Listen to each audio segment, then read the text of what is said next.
Hashem. Parashat Mishpatim. La parasha Mishpatim, c'est la suite de la parasha de don de la Torah, Yitro.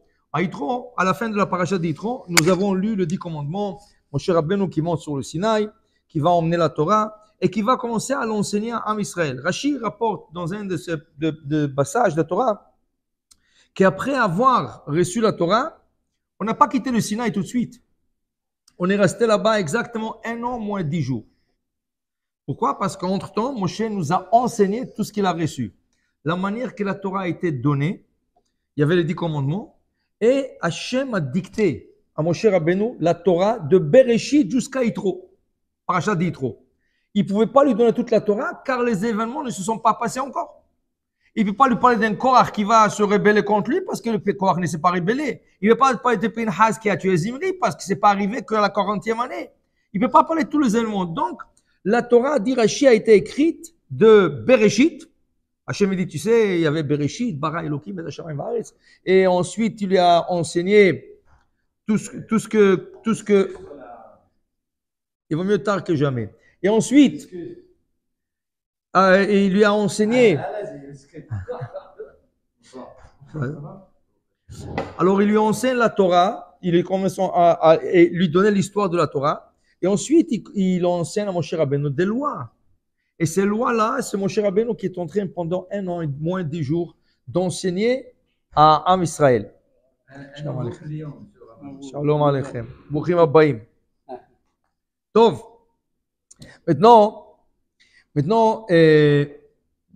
Moshe Rabbeinu est en train de se préparer. Oui, il y a un passage ici qui est hors place. Le dernier passage de la parashat Mishpatim, Rachid déjà l'a indiqué dans parashat Yitro, il est hors de sa place, car ici on parle que Moshe se prépare pour monter à la montagne. Mais nous on a déjà lu le 10 commandements la semaine dernière. Et ici on parle de monter à la montagne. Alors on dit En mu'uchar ou mu'ukdam b'Torah. Il n'y a pas de tôt et tard. Tout est, il n'y a pas de, c'est ça, tout est planifié. Et là, il y a un passage, un verset très intéressant. Vers la fin de la paracha, okay? Vers la fin de la paracha, chapitre 24, verset Yud Gimel, Vayakom Moshe v'Yeshua mershareto, vayal Moshe el Elohim. Et voilà que Moshe se lève, il se prépare pour monter, et Yeshua est avec lui. Vela zikenim amar, et au sage dit Moshe, shvu lanu bazeh ad asher nashuv alechem, v'ine Aaron v'chur imachem, mi ba'al devarim migash aleh. Alors Moshe se prépare pour monter, Yeshua, je vais avec vous mon maître. Là, les Zékénim veulent aller l'accompagner. Et Moshe il dit non, restez ici. Où c'est ici? Alors Rashi dit il y avait le camp, hein? Il y avait la montagne. Les Zékénim sont sortis du camp pour accompagner Moshe. À un certain point, il dit restez ici, n'allez pas plus. Aaron et Hur ont avancé un peu plus. Et Yoshua, il a avancé jusqu'à l'extrémité de la montagne, là où vous pouvez aller. Il ne pouvait plus aller. Okay? Et là, Moshe, Vaya'al Moshe l'Ahar, Vayichas Anara. Quelle était la distance entre Yoshua et les Zékénim? On voit que les Zékénim ils ont avancé, ils sont sortis du camp, ils ont avancé. Aaron et Hur un peu plus, et Yoshua un peu plus. Quelle était la distance entre Yoshua et les Zékénim? Ou Yoshua et Aaron et Hur? Alors, dit un des commentateurs, c'était une distance d'à peu près 10 à 15 minutes de marche. Pourquoi il déduit ça? Il dit comme ça. Moshe Rabbeinu va descendre de la montagne, et lui, Yoshua, le premier qu'il va rencontrer, c'est Yoshua. Alors, lui, Yoshua, il veut l'avancer, du coup, ils entendent des cris. Alors, Yoshua, il dit, Kolba machane, kol milchama. Waouh, il y a une guerre. Il y a une guerre qui s'est déclenchée dans le camp. Et Moshe, il dit, non, kol milchama, il n'y a pas de guerre. Okay? Et ni des gens qui ont gagné, ni des gens qui ont perdu. Kol anot anochi shomea.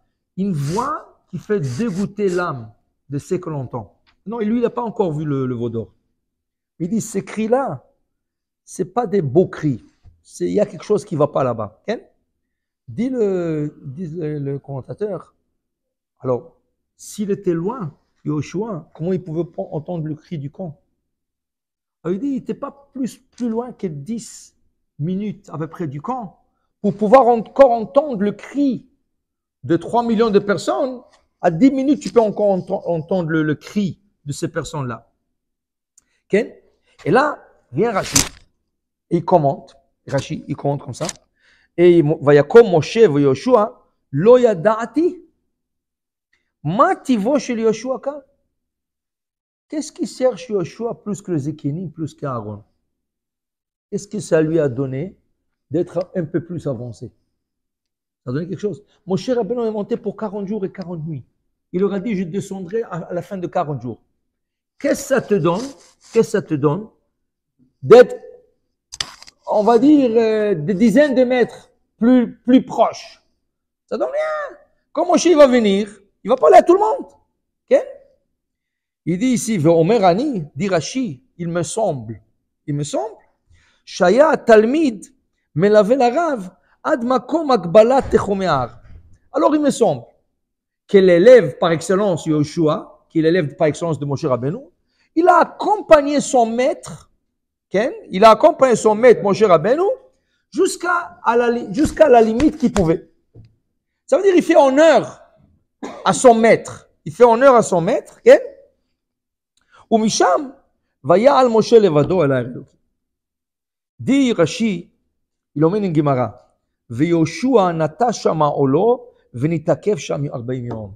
Maintenant, quand Moshe est monté, est-ce qu'il est retourné voir les Zékénim? Est-ce qu'il est retourné voir à Moshe Rabbeinu? Non. Il a pris une tente avec lui. Il a placé une tente et il est resté là-bas 40 jours et 40 nuits en train d'entendre Moshe Rabbeinu. Okay? Dit la Gemara.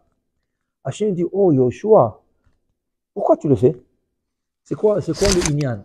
Quelle est la signification de ça? Qu'est-ce que tu veux? Qu'est-ce que tu attends quelques mètres plus proche? Il voulait que dès que Moshe Rabbeinu descend de la montagne, il dit, Rabbeinu, dis-moi un chidouche, dis-moi quelque chose de nouveau. Dis-moi un Dvar Torah qu'Hachem t'a dit. Il veut être le premier à entendre le premier cours de Torah du Sinaï direct. Okay? Mais il y avait un problème technique. Quel était le problème? Comment il va manger? Il n'a pas moyen de manger avec lui. Qu'est-ce que les gens mangeaient? La manne. Mais la manne descendait où? Dans le camp. Dit la Gemara, Yoma Ain Vav, dit la Gemara, Hachem a vu qu'il aime tellement la Torah, qu'il voulait vraiment apprendre la Torah le plus vite possible. On va dire 10 minutes, 15 minutes plus tôt que les autres. Hachem lui a fait un miracle, il lui a envoyé la manne jusqu'à la tente. Sa portion de manne, au lieu que tombe dans le camp, elle est tombée jusqu'à chez lui. Okay? Pourquoi? Parce qu'il voulait être le plus proche possible d'Ar Sinaï et avoir le premier cours de Torah de Moshe Rabbeinu, son maître. Okay? Et en plus de ça, faire kavod à son maître et apprendre de son maître. Il a fait. De là, on apprend que de gens, il y a des gens qui ont soif de la Torah. Qui ont soif de la Torah. Alors, ils veulent de tout près apprendre la Torah. Okay? Et tout ce qu'il faut faire pour apprendre la Torah, ils le feront. Ce soir, je vais vous donner une Gemara avec des exemples extrêmes. Vraiment extrêmes. Mais ne vous révoltez pas. Ok, s'il vous plaît. Attachez vos ceintures. Attachez vos ceintures. Alors voilà une Gemara. La Gemara est dans Berachot, la page 62a. Samech Bet Amouda.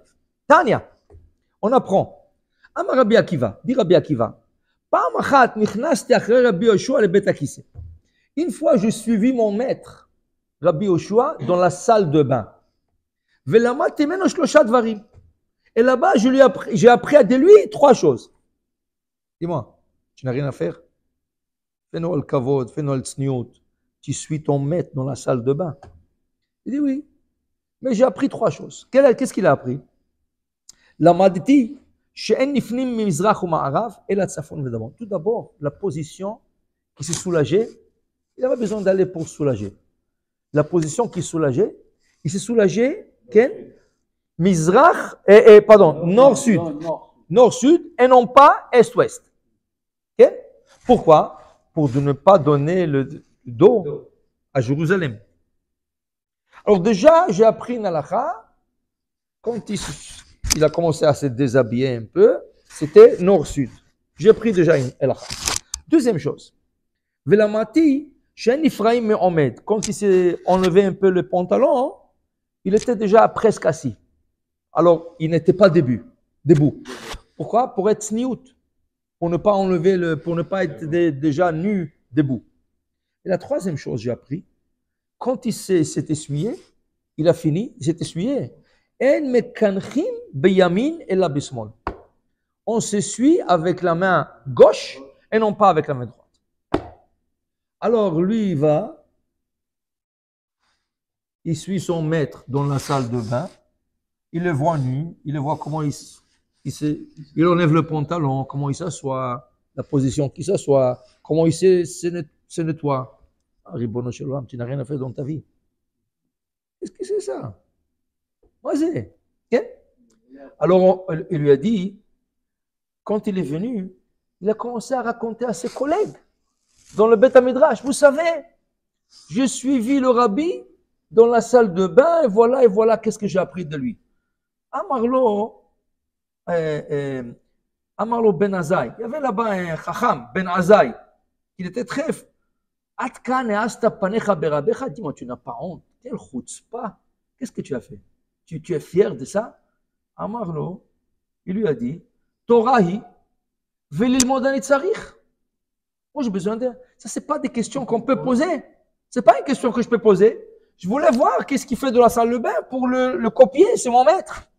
Alors, je peux pas lui dire, dis-moi, tu te nettoies avec la main droite. C'est plus honteux de le poser comme question que d'aller voir. Torahi. Hein? La Torah, tu dois faire tout ce qu'il faut. Okay? Ça, je vous dis encore, c'est un exemple gentil. Il y aura des exemples moins gentils. Il y aura des exemples moins gentils. Donc, il a fait. Hein? Non, alors lui, il n'est pas rentré dans la salle de bain, il était dehors. Seulement, il regardait. Ça veut dire leur salle de bain n'était pas une chambre comme le nôtre. Il y avait une fenêtre aujourd'hui. Non, c'était des murs. Alors lui, il a dû monter sur le mur où ils avaient des petites fenêtres pour aérer. Pour aérer. Alors il a dû piquer par la fenêtre. Voir qu'est-ce que le... Pour voir. Il a fait. Après la Gemara dit, un autre exemple. Okay? Il dit ici la Gemara, et d'ailleurs, la halacha, elle ramène les exemples de Rabbi Akiva. Dans le Shulchan Aruch, il dit clair, quand tu vas à la salle de bain et tu es en Israël, tu te soulages quand c'était un champ ouvert, entre le nord et le sud, pas l'est et l'ouest. Et il te dit ici, quand tu enlèves le pantalon, essaie d'être déjà presque assis, complètement pour ne pas être déjà nu à debout. Et après, il te dit, tu dois te nettoyer avec la main gauche. Et Rashi ramène quelques explications. Pourquoi la main gauche et pas la main droite? D'abord, il a fait. D'abord, la main droite, elle fait une mitzvah d'attacher nos téphilim. Alors, même si tu poses les téphilim sur la gauche, il y a quelqu'un qui m'a dit, mais tu poses Oui, mais la main droite, c'est elle qui pose. C'est elle qui fait la pose. D'accord? Tu ne peux pas utiliser la même main qui fait la pose de téphilim avec nettoyer la salle de bain. Tu as besoin de nettoyer avec une main. Alors, on préfère que ce soit la gauche et pas la droite. Deuxièmement, on montre, il y a des gens qui font le hazan de simanim, dit Rashi. Ils font le simanim pour le hazan. La main droite, c'est la main qu'on fait le simanim de hazan. Ravia, Gershaim, Zarka, Tevir. Okay? Oui, c'est depuis le temps de la Gemara. Alors Rashi dit, avec la main avec laquelle nous faisons le simanim, ce ne serait pas de se nettoyer dans la salle de bain. Donc tu te nettoieras avec la gauche. Troisième raison, la paix. Parce qu'on mange avec la main droite, mais pas de savon. Donc on ne veut pas se nettoyer et avoir la saleté, ce n'est pas hygiénique pour manger. Okay? Donc tu te nettoieras dans la salle de bain avec la main gauche et la main droite reste toujours propre et hygiénique pour que tu pourras manger avec. Okay? Quelle est la différence entre mikvé et ce qui se passe ici? Mikveh, Il y a qu'est-ce des que... gens, ils viennent, Oui, ils regardent d'autres, ils se déshabillent. ils n'ont pas regardé les autres. Ça, c'est rien que pour apprendre la Torah. Mais Ouais, mais là, ils regardent. ils n'ont pas regardé. S'ils regardent, tu leur Quand dis, tu monsieur, rentres, tu vois quelqu'un qui se déshabille. ok, mais tu ne regardes pas, tu Tu regardes rentres. pas, ouais, mais il est à côté. Ça va. Mais tu regardes, tu ne fixes pas le regard. C'est non, c'est pas que tu vis, il est à côté de toi. Bon, tu ne regardes pas, tu ne regardes pas. Maintenant, regardez. Dit la Gemara, un autre exemple. Rav Kahana, al ganat vate pour des Rav. Rav Kahana, il avait un maître qui s'appelait Rav. Il s'appelait Rabbi Abba, mais on l'appelait Rav. Qu'est-ce qu'il a fait? Un soir, il va, avant que le rabbin vienne, il va se cacher sous son lit. Sous le lit. Le Rav ne sait rien. Le soir, Rav, il a mangé, il a bu, et avec sa femme, ils sont partis dans la chambre à coucher. Alors, il dit la Gemara,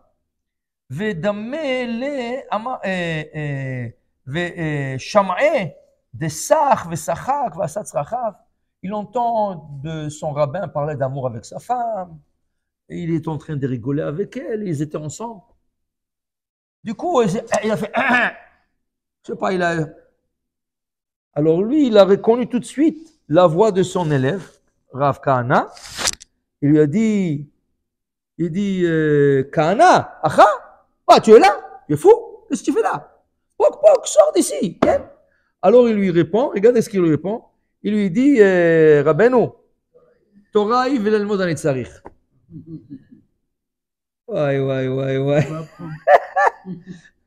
Heureusement qu'il y a des serrures aujourd'hui, tout ça, imagine-toi. Il est avec sa femme, il ne sait rien du tout. Et lui, il se cache sous le lit, il est en train d'entendre la conversation, qui est en train de parler avec sa femme, avec tout ça. Il dit non, Torah, je vais savoir, Bezrat Hashem, qu'est-ce que je dois dire à ma femme et comment faire. Ouais. Ça veut dire que il pourra jamais demander ça à son rabbin. Dis-moi, qu'est-ce que tu fais dans le lit avec ta femme? Mais tu es fou? C'est une question à poser, ça? Non. Alors, comment je vais apprendre? Alors, il est parti voir. Pas des gens qui les a vus nus. Il était sous le lit, donc il ne les a pas vus nus. Il a entendu la conversation. Torah, il faut apprendre la Torah à tout prix. Ici, il était avec sa femme. Hein? Il a fait. C'est grâce à lui. Non, mais c'est... Ah, comment Rav il a appris? Rav, il le savait. Mais le Rav Kahana ne le savait pas. Mais il n'y avait pas de livres. Il n'y avait pas de livres. S'il y aurait des livres, ça serait bien. Mais il y en a qui savaient quoi faire, il y en a qui ne savaient pas. Alors ceux qui ne savaient pas, ils allaient voir. Et pour te dire, pourquoi dis la Gemara n'a pas quelque chose de plus beau à nous raconter? Qu'est-ce que la Gemara veut? La Gemara te dit, si tu aimes la Torah, tu feras tout pour apprendre la Torah. Comme Yoshua, encore quelques mètres, mais ces quelques mètres, je profiterai du premier cours de Torah. Donc, je n'ignore rien si je dois apprendre. Parce qu'il y a des gens, pourquoi tu ne viens pas donc étudier la Torah? Non, je ne connais pas, je ne sais pas lire. Ils ont honte parce qu'ils ne savent pas lire. Dis-moi, tu ne devrais pas avoir honte. Torah, velil modan tzarich. Tu t'assois dans le cours, tu entends, tu ne sais pas lire, ne lis pas. Entends qu'est-ce que le rabbi dit, qu'est-ce que les élèves posent comme question. Et tu vas apprendre la Torah de telle manière. Il y a des gens qui font, regarde, quand tu vas dans un mariage, il y a toujours des gens qui, tu le vois, qui sont contents. Oui, ils sont toujours de côté, ils sont souriants, ils essayent de taper comme ça, gentiment la main, tout ça. Tu lui dis, viens. Non. Il a honte de danser. Mais dès que tu l'attrapes et tu le rentres dans le cercle, le gars, il devient un lion. Mais il avait honte. Torah, sameach hatam vekala, c'était mitzvah. L'ilmod ani tzarich. Je saute. Le problème, il y a des gens qui ont honte. Et ils ne veulent pas poser des questions. Alors, si tu veux apprendre la Torah, il faut utiliser tout le moyen. Il dit ici que pour voir qu'est-ce que c'est l'amour de la Torah, Il y avait un Rav qui s'appelait le Maharam Shapira, Rabbi Meir Shapira. Lui, c'est l'initiateur de Daf Hayomi, d'apprendre chaque jour une page de Gemara de deux côtés et finir le Talmud en 7 ans. Okay? Ça s'appelle Daf Yomi. Une page par jour. Lui, pourquoi il a fait? Il a dit, imagine-toi, hein, deux juifs, ils montent dans un avion. Un, il habite, on va dire, il habite Miami. L'autre, il habite New York. Les deux se trouvent sur l'avion. Quel commun ils ont ces deux juifs? Ils sont tous les deux juifs. Tous les deux, ils mettent les téphilim. Tous les deux, ils gardent Shabbat. Mais de qu'est-ce qu'ils ont à parler? Moi, je ne te connais pas, tu ne me connais pas. Toi, tu habites New York, Miami. Quel rapport, quelle connexion nous avons? Et là, tu prends 10 heures de vol. Il a dit, comment je fais connecter les juifs ensemble? N'importe quel juif, qu'il soit en Chine, en Australie, en États-Unis, en Israël, en France, n'importe quel où, je vais mettre que n'importe quel juif qui rencontre un juif, ils ont de quoi parler. Alors il a pensé, il est venu avec l'idée Daf Yomi. Si tout le monde dans le monde, en entier, n'importe où tu habites, tu apprends la même page, le même jour, la même page, tu arrives sur l'aéroport, tu arrives dans un mariage, tu arrives dans une bar mitzvah, tu arrives dans une ville étrangère, tu vas aller aux vacances, tu rencontres un juif. Dis-moi, tu as pris le Daf Yomi aujourd'hui? Oui, quelle page? Waouh! Moi aussi. Ah, tu as vu là-bas, c'était intéressant de voir là. Tu comprends? Et tu as une conversation et tu as Shevet Ahin Gam Yahad. Alors lui, il a eu cette idée, et Baruch Hashem, ça a pris, et on voit de plus en plus, regarde le dernier à 4 ans, le dernier Soumachas, le stade de MetLife à New York, il était plein à capacité de 90 000 juifs qui sont venus assister à Siyum Hashas. 90 000. Et tu vois les photos. Il n'y a pas même pas où mettre une aiguille. Tout le stade est rempli. Il a fait. Un jour, c'était son anniversaire. Et les élèves, ils ont parlé entre eux. Qu'est-ce qu'on achète pour le rabbin? On veut lui offrir un cadeau. Qu'est-ce qu'on peut l'acheter? Gemara, qu'est-ce qu'on peut lui acheter? Alors, celui a dit comme ça, l'autre a dit comme ça. Il a dit, vous savez quoi? La meilleure des choses, posons la question au rabbin lui-même. Qu'est-ce que tu aimerais avoir comme cadeau d'anniversaire? Et on l'achète, on ramasse un peu de sous, on l'achète. Alors, ils ont envoyé quelqu'un. Il dit, Rabbeinu, les élèves ici, ils savent qu'aujourd'hui, ou demain c'est votre anniversaire, on aimerait vous acheter quelque chose. Qu'est-ce que vous aimeriez avoir? Le rabbin a pensé, il a dit, après quelques minutes, il a dit comme ça. J'aimerais, si tous les élèves de ma yeshiva pourront terminer le Talmud en entier en un jour, en 24 heures.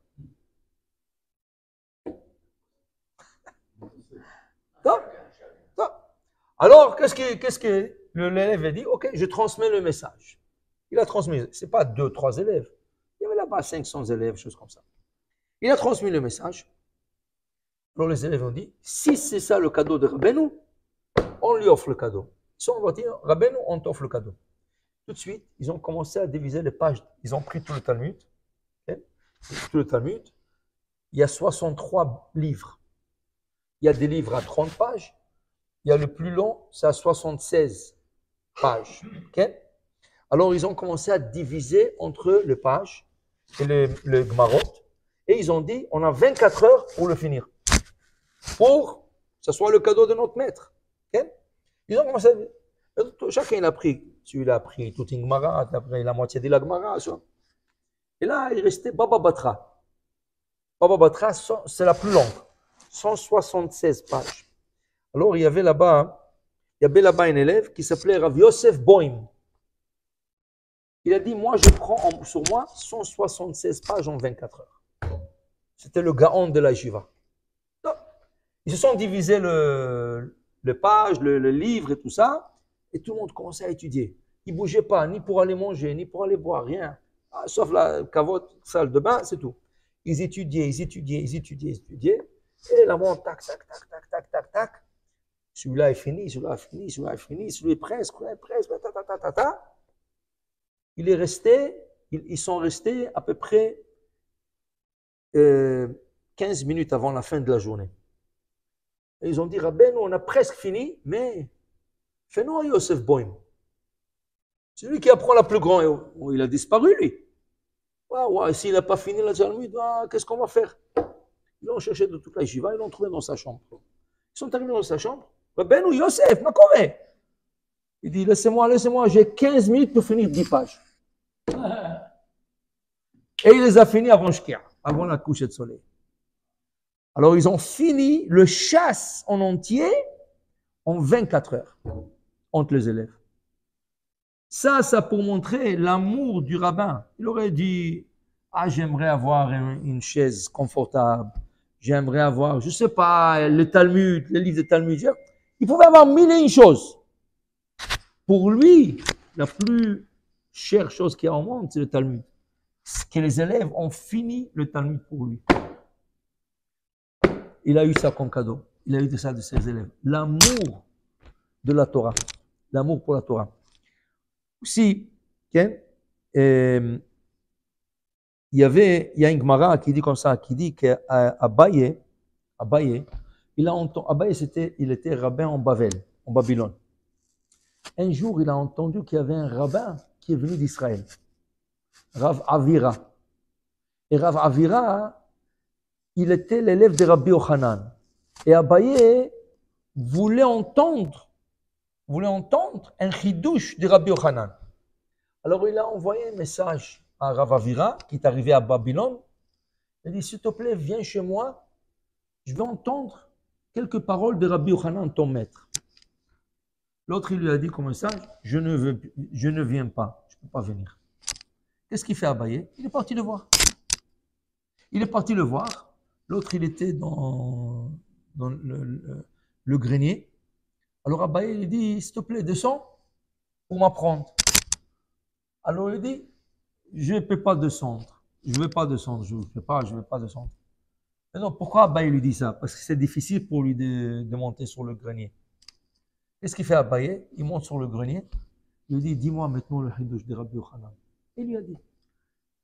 Disent le commentateur, comment? Abaye, tu sais qui c'est Abaye? Abaye, on dit que le plus difficile passage du Talmud, c'est Abaye vers Rava. Le deux grands talmudistes. Le plus grand talmudiste. Et là, lui, il se penche vers l'élève. L'élève, il dit, viens chez moi. Il dit non. Alors, il lui passe chez lui. 200? Non. Alors, lui, il est monté. Pour te dire, pour l'amour de la Torah, tu feras tout. Si tu as l'amour de la Torah, tu fais tout ce qu'il faut. Okay? Alors, il y a des gens qui disent, non, ça ne m'arrange pas, c'est pas confortable, pas maintenant, peut-être. Si tu aimes la Torah, tu feras tout pour la Torah. Okay? Et là, on le voit directement de la paracha d'aujourd'hui. Yoshua bin Nun. Si tu aimes la Torah, tu sais quoi? Il a même oublié d'emmener le manger avec lui. Il est parti comme ça, sans provision. Il a oublié. Il a dit d'abord, j'aimerais être proche de mon rabbin le plus possible. Le plus possible. Okay? Et là, il s'est approché autant que possible. Okay? Et là, il a eu le mérite. Alors maintenant, le Baal HaTurim, Rabbi Yaakov Baal HaTurim, il dit le chidouche suivant. Il dit comme ça. Il dit, Moshe Rabbeinu voulait que ses enfants prennent sa relève. Ils prennent la relève. Hachem lui dit non.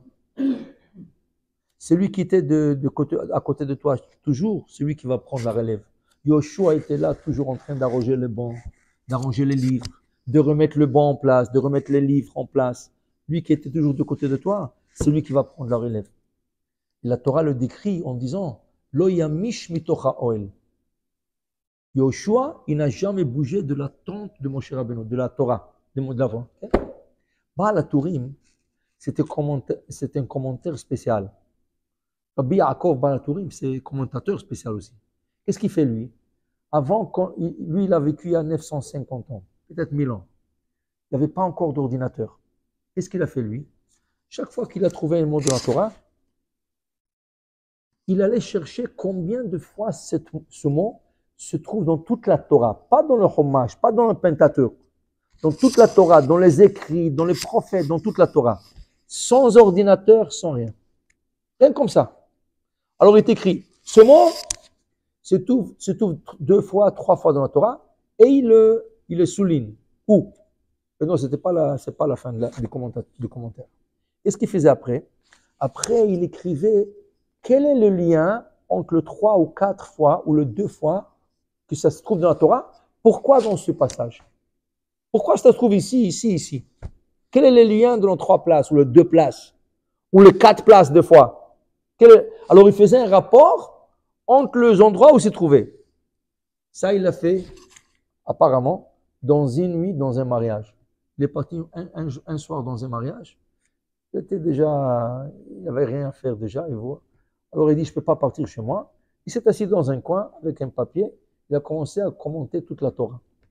Toute la Torah, il a commenté. Il a fait son plonge. Donc quand vous prenez un chumash, cherchez toujours, Rashi c'est en bas, le Baal HaTurim c'est en haut. Et le Onkelos c'est de côté. Baal HaTurim. Ce n'est pas tous les chumash qui ont le Baal HaTurim, mais très intéressant. Il dit à propos de Yoshua Binoun, Yoshua lo yamish mitoch ha'oel. Où on a trouvé encore ce mot lo yamish? Amoud Anan. Là-bas, c'est lo yamush, Sefer Torah Picha, lo yamish. Lo yamish est écrit dans le nuage de protection. Amoud Anan. Qu'est-ce que c'est? En Israël, quand ils marchaient, ils sont sortis d'Égypte. Quand je crois qu'ils les ont accompagnés avec un nuage. Qui était comme un amoud, c'était comme un, comment on dit ça, un poteau, c'est pas un poteau, mais comme c'était une colonne, comme une colonne de feu. Mais non, c'est pas de feu, des nuages. Ce nuage-là, il allait devant le camp. Et là, en Israël, il y avait des enfants, ils avaient des chars, ils avaient des animaux. C'était difficile de monter et de descendre. Qu'est-ce qui faisait cette colonne? Quand ils sont arrivés dans un endroit, il y avait une vallée, ils remontaient la vallée, la surface de la vallée, pour qu'ils marchent dans une plaine. Quand ils sont arrivés, il y a une colline, ils baissaient la colline, ils passaient dans une plaine. Alors il a aplatissé, cette colonne aplatissait la surface, que Bnei Israël marche toujours dans la plaine, dans la surface droite. Maintenant, le soir, cette colonne allait en arrière du camp et est venue une deuxième colonne, une colonne de feu. Et cette colonne de feu a éclairé le camp. C'était la nuit. Okay? Alors il y avait un éclairage de cette colonne de feu. Maintenant, lo yamish, amud ha'anan yomam ve'amud ha'esh laila. Mazé lo yamish, Rashi commente là-bas. Ça veut dire, c'est pas qu'une est partie, une colonne est partie, l'autre est venue. Non. L'autre venait, dès qu'elle venait, la colonne de feu pour s'installer, l'autre est partie. Donc, il n'y avait pas un laps de temps. Il n'y avait pas un laps de temps qui est, du transfert, pendant le transfert. Le transfert se faisait sur place, immédiatement, qu'il n'y aura pas un laps de temps de quelques secondes sans une colonne. Dit le Baal HaTurim, donc, Yoshua, lo yamish mitoch ha'oel. Jamais il y avait quelques minutes de libre, Yoshua, pour aller prendre un petit break, une petite récréation, quelque chose. Lo yamish mitoch ha'oel veut dire, il était 24 heures avec son maître. C'est quoi la suite du verset? Lo yamish amud ha'anan yomam, ve'amud ha'esh laila. C'est quoi la suite? Lifne ha'am.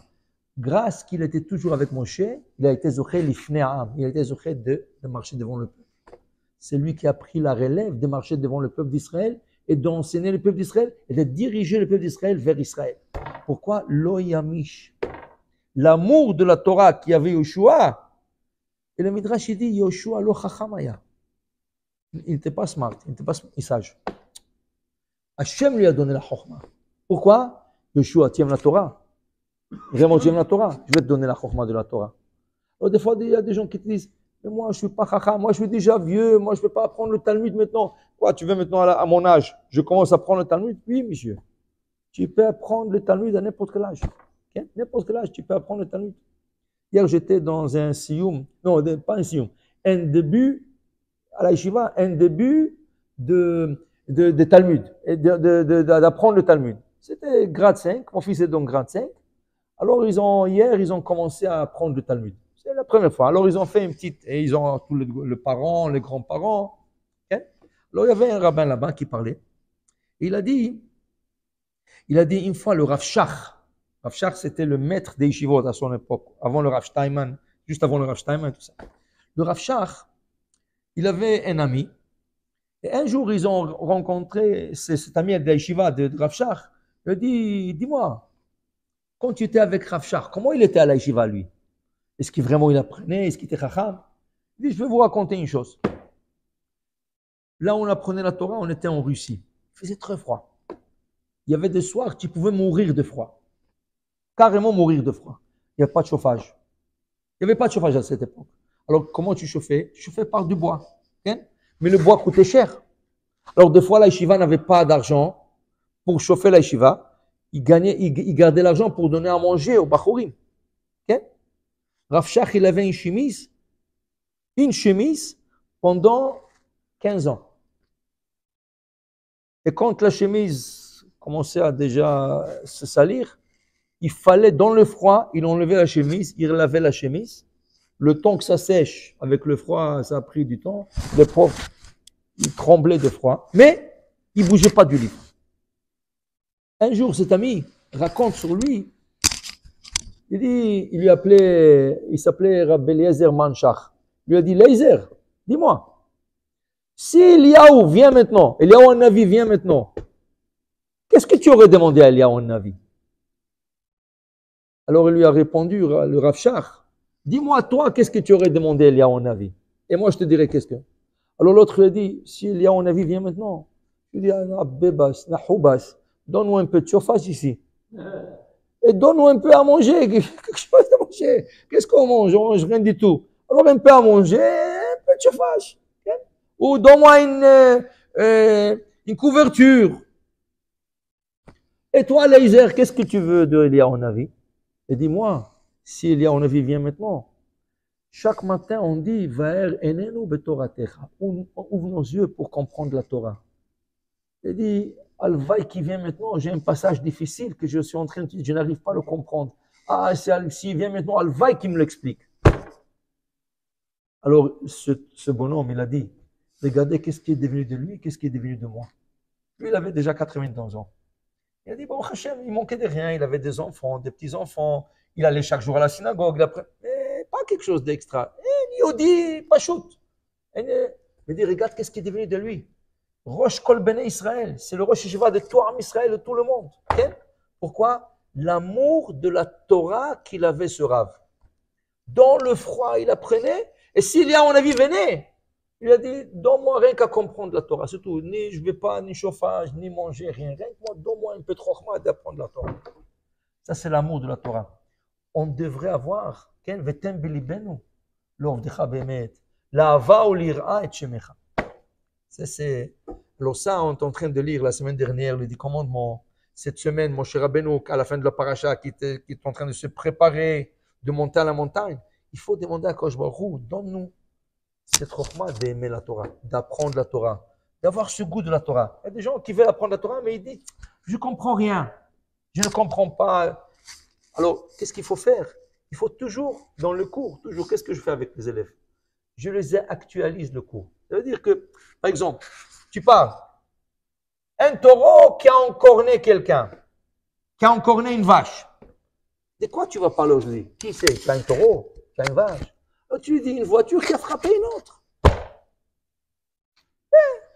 Et quand tu lui dis ça, oh, j'ai pas pensé de ça. Alors c'est très intéressant. Alors qu'est-ce que la Mishnah dit? Qu'est-ce qu'il faut faire? Et tu lui expliques.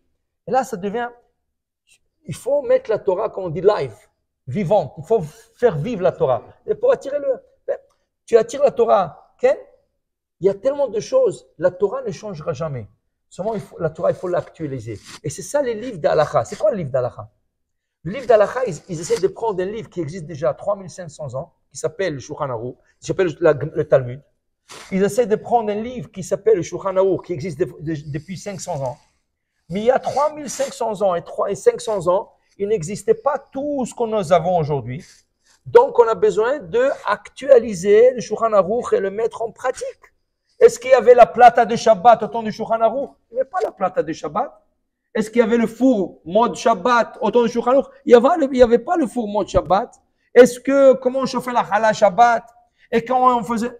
Alors, tout ça, tu as besoin de trouver les sources de la Torah. Et c'est ça qu'on fait la Kollel. Qu'est-ce qu'on fait au Kollel? On essaie de trouver les choses qu'on, chaque semaine, ou chaque jour peut-être même, on est en train de voir et de pratiquer. Dis-moi où c'est écrit dans le Talmud ça.